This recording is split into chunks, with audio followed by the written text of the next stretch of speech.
Somewhere in the ruins of Carthage, archaeologists uncovered something that defied explanation. A city so completely destroyed that its soil was salted to prevent anything from ever growing again. Not just defeated, erased, economically annihilated so thoroughly that even the ground itself was rendered worthless.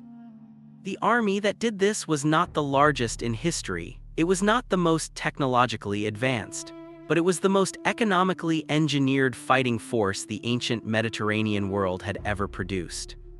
8 civilizations across 3,000 years built armies that changed the course of human history. 8 different answers to the same question: how do you make a fighting force that cannot be stopped? Some bet on discipline, some bet on numbers, some bet on economic terror, some bet on something far more dangerous, a system of war so efficient that it generated more wealth than it destroyed. Most of them were wrong, a few of them were right, and the difference between the two categories determined which civilizations survived and which ones vanished from the earth entirely. This is not just a story about soldiers, it is a story about economics, logistics, and the brutal mathematics of empire. 8 armies enter this bracket, only one walks out carrying the title of history's most unstoppable military machine. The results will not be what anyone expects. The bracket 8 contenders, 1 throne. Before the first matchup begins, there is something that every military historian understands and every popular documentary ignores. Armies are not just weapons. They are economic systems. They consume resources, generate plunder, distribute wealth, and either sustain themselves or collapse under their own weight. The army that wins this bracket will be the one that mastered not just battlefield tactics, but the economic engine underneath those tactics. The contenders are the Greek city-states, the Roman legions, the Mongol Horde, the Ottoman Janissaries, the Persian Empire, Carthage, the Song Dynasty of China, and the medieval European knights. Each of these fighting forces dominated their era. Each of them believed at the height of their power that they were invincible. History had other plans for most of them. Round 1, Matchup 1, Greek city-states versus Persian Empire. In 480 BCE, the Persian Empire arrived at Greece with the largest army ever assembled in the ancient world. Historians estimate up to 300,000 soldiers. By every calculation of men, money, and military power, Greece had already lost. What actually happened next should have been impossible. And the reason it happened had nothing to do with courage, nothing to do with tactics, and everything to do with a financial decision made in a silver mine 2 years earlier that nobody outside Athens even knew about. The year is 480 BCE. Xerxes I of Persia stands at the head of his vast host, a force so massive that ancient sources claimed it drank rivers dry as it marched. Opposing that force, a fractious, perpetually squabbling collection of Greek city-states that spent more energy fighting each other than cooperating against foreign threats. What saved Greece was economics, specifically the economics of the Athenian silver mines at Laurion. Those mines had recently produced a massive windfall, and Themistocles, Athens's most strategically gifted leader, convinced the Athenians not to distribute the silver as a citizen dividend. Instead, he redirected the entire fortune into building 200 warships. That decision changed everything.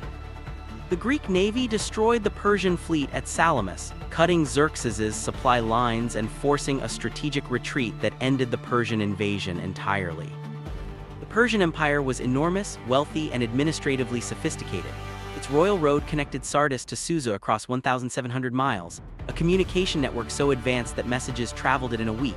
Its army fielded professional soldiers from dozens of subject nations. But the Persian Empire carried a fatal flaw the Greeks exploited brilliantly. Its armies were vast but logistically brittle. The further they marched from their supply bases, the more they depended on territories they did not fully control.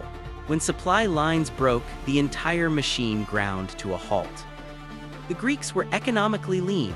Their hoplite warriors were citizen soldiers who funded their own equipment, bronze armor, spear, and shield, creating a military system that cost the state almost nothing while generating extraordinary battlefield cohesion.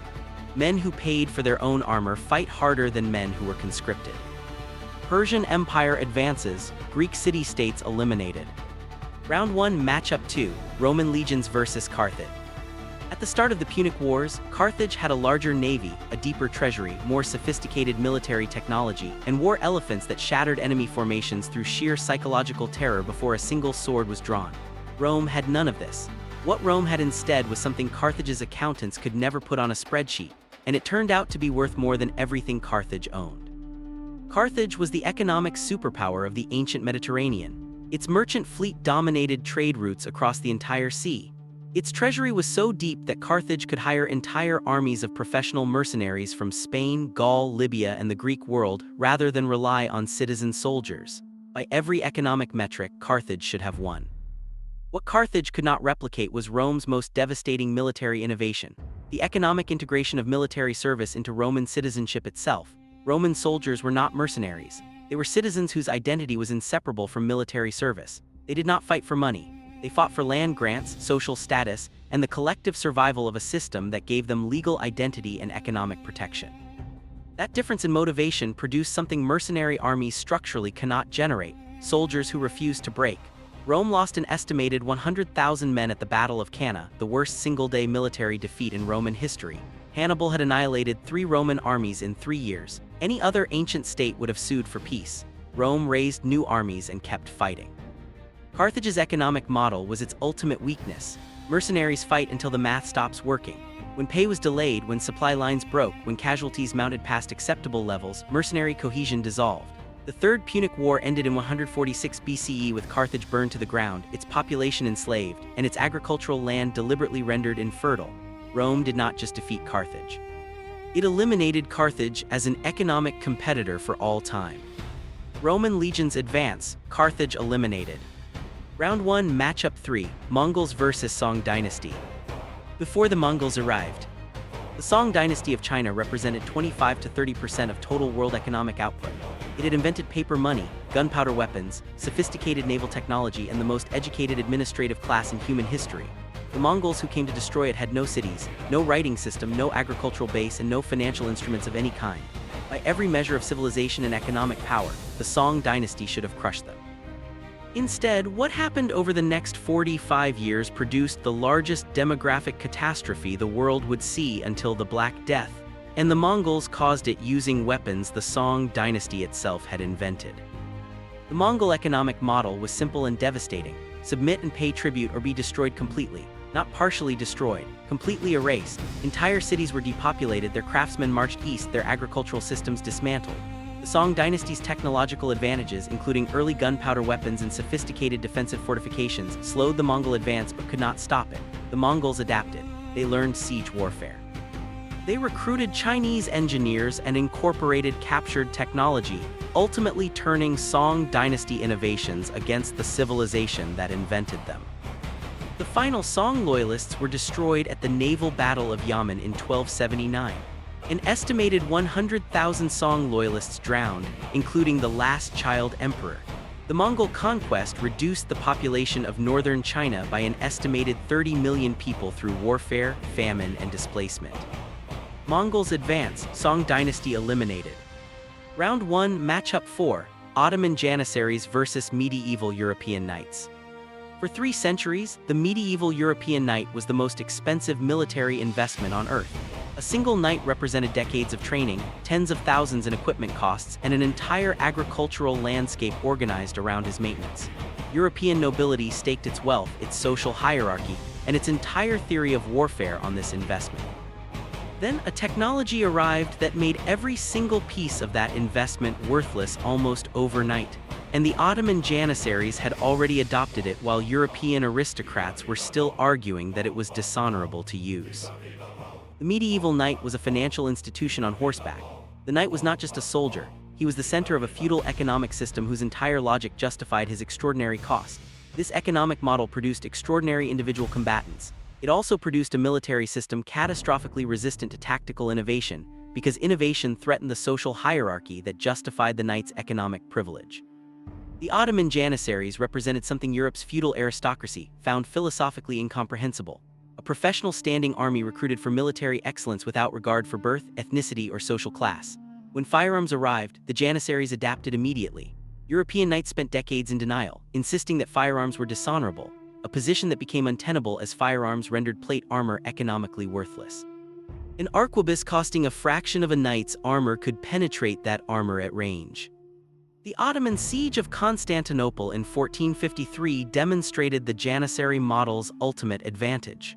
Maimed II deployed enormous bronze cannons that shattered walls no knight's sword could breach, coordinated with Janissary infantry trained to exploit every breach the artillery created. The fall of Constantinople was so economically catastrophic that it disrupted European trade routes sufficiently to accelerate the search for alternative paths to Asian markets, ultimately producing the Age of Exploration. Ottoman Janissaries advance, medieval European knights eliminated. Semifinal: Persian Empire versus Roman legions. Two of history's greatest administrative empires. Two economic systems both capable of sustaining continental-scale armies for centuries. On paper, this matchup should be the closest contest in the bracket, but buried inside the Persian Empire's most impressive achievement, the administrative system that made it the wealthiest empire of its era, was a structural flaw so fundamental that one strategist eventually used it to unravel the entire empire in less than 3 years. Rome had the same flaw. It survived anyway. The reason why reveals the single most important difference between an empire that lasts and an empire that collapses the moment the pressure finds the right crack. The Persian Empire's advantage was administrative sophistication. Its satrapy system allowed conquered territories to retain local governance while paying tribute to the center, a system so economically efficient that Persia extracted wealth from 3 continents without generating constant rebellion. But the Persian Empire never successfully resolved its fundamental tension between central authority and provincial autonomy. When Alexander applied precisely calibrated military and economic pressure at exactly that tension point, the entire system collapsed faster than anyone believed possible. Rome survived catastrophes that would have ended any other ancient state, repeatedly rebuilding its military and economic systems after defeats that cost hundreds of thousands of lives. That institutional resilience is the rarest military attribute in human history. Roman legions advance, Persian Empire eliminated. In 1402, the Ottoman Empire was the most powerful military force in the Islamic world. Its Janissary army had just conquered Constantinople and was expanding across 3 continents. Then a Mongol successor named Timur arrived from Central Asia, fought the Ottomans at the Battle of Ankara, and captured the Ottoman Sultan himself, humiliating the most sophisticated professional army of the age in a single afternoon. It appeared the Mongol system had given its definitive verdict on professional armies. But what happened in the decades after that battle revealed the Mongol system's one weakness that no amount of battlefield genius could overcome. The Mongol Empire at its height controlled 24 million square kilometers. Its Pax Mongolica reopened Silk Road trade routes and generated an era of cross-continental commerce that enriched the entire Eurasian world. But the Mongol system could not sustain the economic administration of a settled empire. It fragmented within generations precisely because mobile steppe warfare economics could not govern cities, agricultural systems, and long-distance trade networks simultaneously. The Ottomans rebuilt after Ankara. The Mongol Empire never did. In this bracket, raw military devastation advances over institutional fragility. Mongols advance. The final: Roman legions versus Mongols. Here is what nobody tells you about the Roman legion. At peak strength, Rome's military consumed 70 to 80% of the entire imperial budget. Every road, every fortress, every trained legionary, every land grant to a retired veteran, all of it represented an enormous compounding economic commitment that required stable provinces, cooperative populations, and functioning tax systems to sustain. Rome's military power was inseparable from Rome's economic output. Which means that any enemy who found a way to disrupt that economic output without ever engaging a single legion on a battlefield had found a way to defeat Rome without fighting Rome. The Mongols found exactly that way, and they had been using it on every army they ever faced. The Roman legion was history's most expensive professional army, 180,000 soldiers at peak strength, drawing salaries, receiving equipment, building roads, garrisoning fortresses, and expecting land grants upon retirement. Each legion was self-sufficient in engineering, construction, and logistics. Roman soldiers built the roads, bridges, and fortifications that generated the economic returns that paid their salaries, an endlessly self-reinforcing cycle of military and economic expansion. That self-reinforcing cycle was also a self-reinforcing vulnerability. Rome's military power required Roman economic output to sustain it. The The legions needed tax revenue. Tax revenue needed stable provinces. Stable provinces needed populations willing to work, trade, and pay. The entire Roman military edifice rested on a foundation of civilian economic cooperation that could be disrupted without ever engaging a single legion in battle. The Mongols understood this intuitively. Their military system cost almost nothing by Roman standards. A Mongol warrior supplied his own horses, typically 3 to 5 per rider, allowing continuous movement that no supply-dependent army could match. He supplied his own bow, his own arrows, his own dried meat rations that required no supply wagons. The Mongol military system had essentially zero fixed infrastructure costs, no fortresses to garrison, no roads to maintain. No retired veterans demanding land grants, no administrative apparatus extracting taxes to fund the whole operation. What the Mongols spent their minimal resources on was information. Mongol reconnaissance networks were the most sophisticated intelligence-gathering systems of the medieval world. Before a Mongol army arrived at any city, Genghis Khan already knew its garrison strength, its food stores, its water sources, its internal political tensions, and most critically, the psychological breaking point of its leadership. The Mongols did not just gather military intelligence. They gathered economic intelligence, social intelligence, and psychological intelligence, synthesizing it all into a calculated strategy of terror that made resistance feel economically irrational before a single arrow was fired. The Mongol offer to every city was identical and deliberate: submit and pay tribute and your economic life continues undisturbed. Resist and everything ever built will be reduced to ash. Merchants killed, craftsmen marched east, agricultural systems dismantled, populations reduced to skeletal remnants. This was not cruelty for its own sake. It was the most sophisticated psychological economic warfare ever deployed in the ancient world. The Mongols had calculated correctly that most cities would make a rational economic decision. The cost of resistance exceeded the cost of submission. By demonstrating at city after city exactly what total destruction looked like, the Mongols converted military force into pure information. The reputation of the Mongol army destroyed resistance before the Mongol army arrived. Persian cities opened their gates. Chinese warlords surrendered without fighting. Russian princes paid tribute rather than watch their populations annihilated. In campaign after campaign across 3 continents, the Mongols achieved military objectives without military expenditure because their information-driven terror system had already won before the battle began. Now apply this directly to Rome. The Roman legion's formidable battlefield capabilities, its discipline, its engineering, its tactical flexibility, were assets that required the enemy to actually engage in battle to neutralize. Against an enemy willing to stand and fight, Rome was nearly unbeatable. Against an enemy that refused to stand and fight, Rome's enormous investment in professional infantry became an expensive irrelevance. The Mongols never gave Rome's strengths the chance to matter. Mongol cavalry could cover 60 to 80 miles per day, 3 to 4 times the speed of a Roman legion on the march.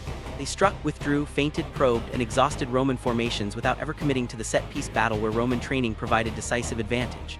The Roman economic investment in heavy infantry fortifications and supply networks was designed to win a specific kind of war. The Mongols refused to fight that war. Battle of Mohyte in 1241 demonstrated the Mongol system's verdict on professional European armies. The Hungarian force, disciplined, well-equipped, fighting on home territory, was encircled and systematically destroyed by a Mongol force striking from multiple directions simultaneously, cutting every escape route, then using psychological pressure to collapse the armies before its fighting capacity was even fully engaged. The Mongols had not needed to defeat Hungarian soldiers. They had needed to make Hungarian soldiers stop believing that resistance was rational. This is the Mongol system's ultimate economic achievement, converting military expenditure into information expenditure. Rome spent 70 to 80% of its imperial budget maintaining the most expensive army in the ancient world. The Mongols spent a fraction of that building the most effective intelligence and psychological warfare network in history, and then used that network to make expensive armies defeat themselves. The Mongol Horde, history's most unstoppable army. The verdict: what the cheapest army in history teaches the modern world. 8 armies entered this bracket. The one spent the least, moved the fastest, and understood something that every other civilization on this list learned only after catastrophic defeat. The most powerful weapon in warfare is not the weapon that destroys the enemy's army. It is the weapon that destroys the enemy's belief that fighting back is worth the cost. The Mongol system achieved conquest at a scale that Rome, Persia, Carthage, and every other ancient military power never approached, not by outspending competitors, but by making competitors spending worthless. Every denarius Rome invested in a trained legionary, every bronze shield, every engineered road. Every garrisoned fortress, all of it became irrelevant the moment the Mongols transformed military conflict into an information problem rather than a firepower problem. The parallel to the modern world is not abstract. The 21st century's most significant military and economic conflicts are not fought with the largest armies or the most expensive weapon systems. They are fought with information, cyber attacks that disable infrastructure without a soldier crossing a border, economic sanctions that collapse economies without a missile being launched, psychological operations that make populations question whether resistance to a more powerful adversary is worth the cost. China's Belt and Road Initiative does not need to fire a weapon to bring developing nations into its economic orbit. It offers infrastructure financing and makes the alternative feel economically irrational. The United States controls the global reserve currency, the dominant financial messaging system, and the technology supply chains that every advanced economy depends upon. These are Mongol strategies in modern dress. Make the cost of resistance feel greater than the cost of submission without ever committing to open battle. The Mongols built history's most unstoppable army not because they were the strongest, the richest, or the most technologically advanced. They built it because they understood that the will to fight is itself an economic calculation, and they found a way to make that calculation come out wrong for every opponent they ever faced. Every empire in this bracket believed its economic investment in military power made it invincible. The Mongols proved them all wrong by targeting not their armies but their belief that armies could save them. That lesson has never gone out of date.